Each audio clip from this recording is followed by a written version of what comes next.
Hi, let's talk about my sixth surgery. So my sixth surgery was to remove my halo traction and to place my Magec rods into my spine. Basically rods that grow in my spine. They have more rod stuck in between itself, and then later on you would take a big magnet pretty much and it will pull the rod outside of itself while it's still in your body, and grow. The day finally came to get the halo traction removed and go into surgery. It was a really big surgery. I think it was supposed to be about 8 hours long. You may know or you may not know, this is the surgery where I had clinically died in. So basically, we already knew that it was really risky to do this surgery because I already had my heart condition, which is a whole nother story, but I have a very bad heart. On top of that, I have a concave chest. This is the actual definition of what issue I had at the time. It got fixed later on, but at this time of the surgery, I had an extreme concave chest to the point where you could grab my spine from the front of me. Iron Man was intimidated, let me tell you that. And for this operation, I have to be flat on my chest, which already I couldn't do as is because of how many chest issues I had. And during the procedure, they are pushing on my chest to get the rods in place. And they're pushing and they're turning left and right and they're jerking my body, as you know you have to do. And with all of that combined, all of the blood and in my heart had went all the way down to my feet and just my lower half. My heart was completely empty of blood, and it stopped. It completely stopped beating. And then I had something called a clinical death where your heart stops. So I was clinically dead. But it gradually got there. So apparently while in surgery, I was okay at the beginning, and then my anesthesiologist, who was there for my very first surgery and helped save my life the first time, also pretty much helped save my life the second time. Anesthesiologist had noticed that my heart was struggling and that I wasn't maintaining very well, and he kept telling my surgeon, like, hey, we need to wrap this up, she's not looking good. And I was like pretty much almost done with the operation, so he's like, I got a couple more screws, like, so they're constantly going back and forth trying to like get it done as fast as possible, but obviously like you're right there, and by the time they know it, I'm already so they're like, well, yeah, I think she chose what we have to do now. So in that moment, you know, they had instantly stapled me back together. They had to staple me, like with a staple gun, and staple my back together. And then to get the blood back into my heart, they flipped me upside down. Never heard of that before, but you know, unfortunately, we don't actually know how long I was clinically dead. We don't know how long this took to get my heart back in order because they didn't want to disclose most of things that happened. But eventually, somehow they got my heart, you know, beeping. But my lungs were just, they were gone. So they made the decision of putting me in a medically induced coma, and I was on life support.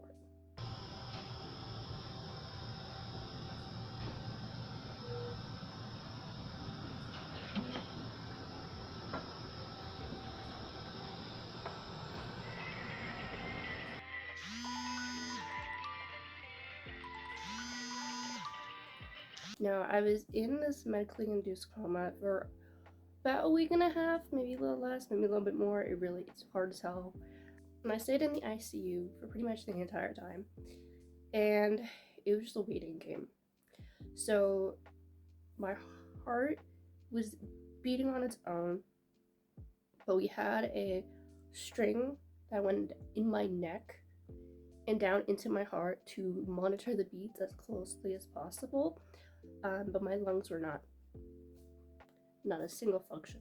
So the life support, it breathed for me. And for the first couple of nights, not a single breath was coming out of me. And how we knew I wasn't breathing is my ventilator that I was hooked up to breathe with a huge tube down my throat. I hated that thing.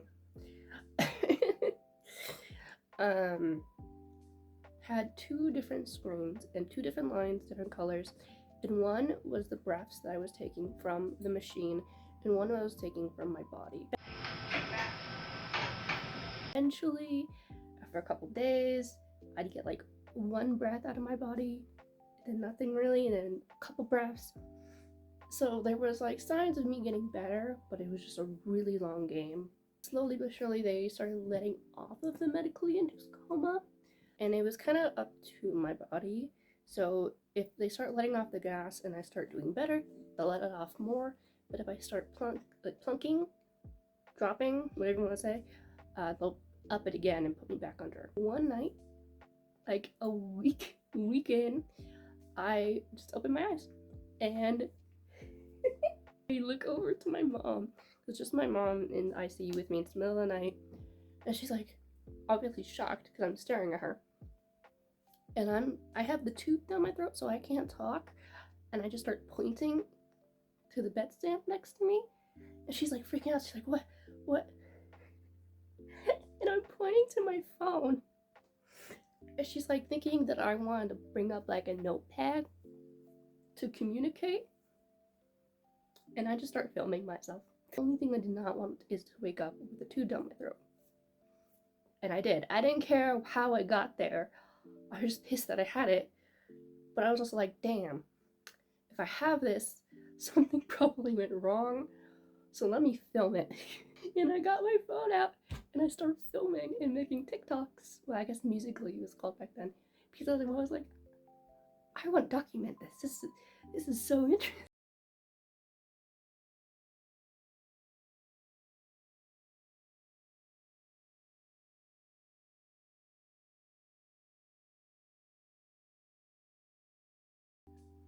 My mom didn't find it very funny.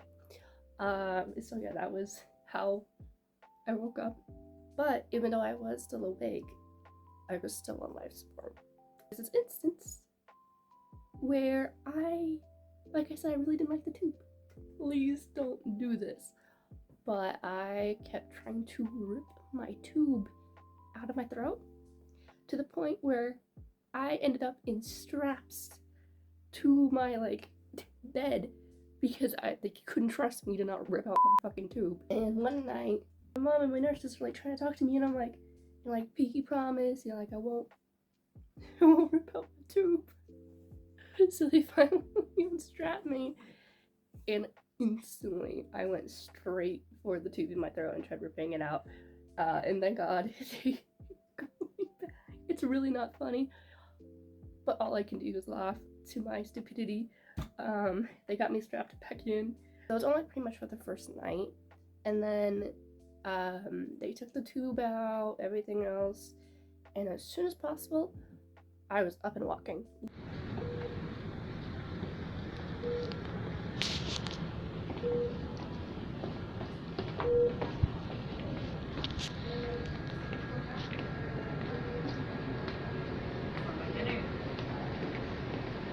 You want to go again? Yes. Hi. Do you want to try to find me? Like the next day, I was up, and I was stayed in the hospital for like another week or so. And that's pretty much just the basics of like the whole roller coaster of that, and just getting me back to a stable state. It was a really insane journey. Wow, I'm finally awake and functioning, and I have the tube out and all this. A nurse comes in to flush my IVs with saline. Pretty normal. You do it pretty often. She puts the IV in my arm and starts flushing the saline through my arm. And I'm like, hey, this is really hurting. And you wanna say with me what she says? You're being dramatic. That is like every nurse's favorite line. Oh my gosh. And I'm like, no, This really hurts. This really hurts. To the point I start crying my eyes out because I cannot explain to you the pain.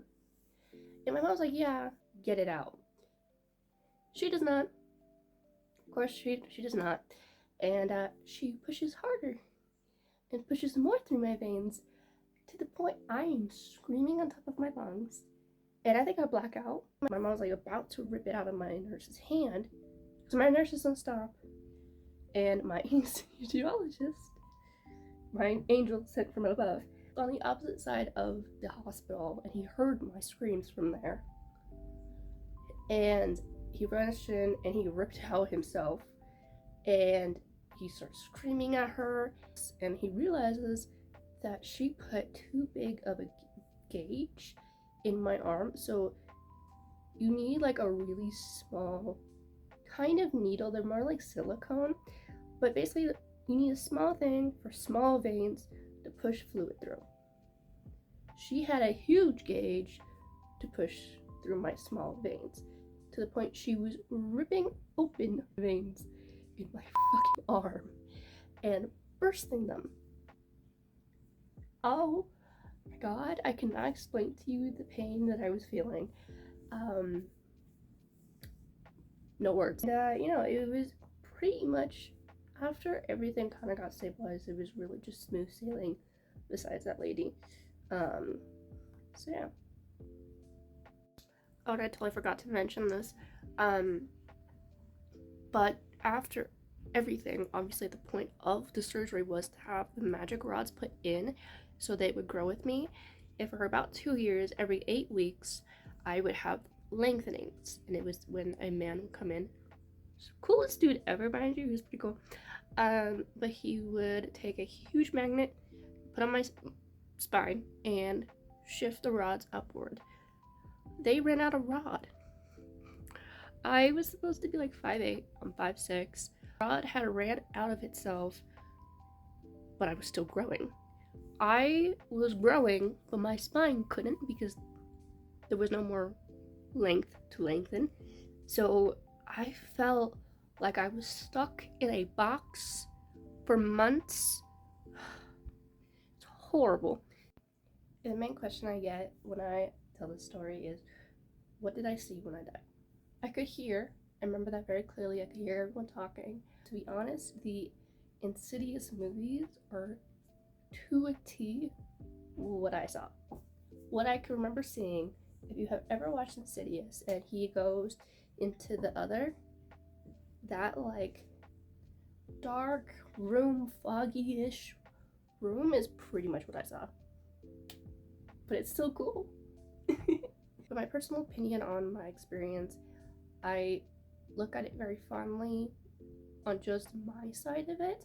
I think it's very cool to say that I have went through it, but I feel horrible for my loved ones that had to watch and not know if they were ever going to see me again. And I had previously mentioned in all my videos, but I have had and have survivor's guilt.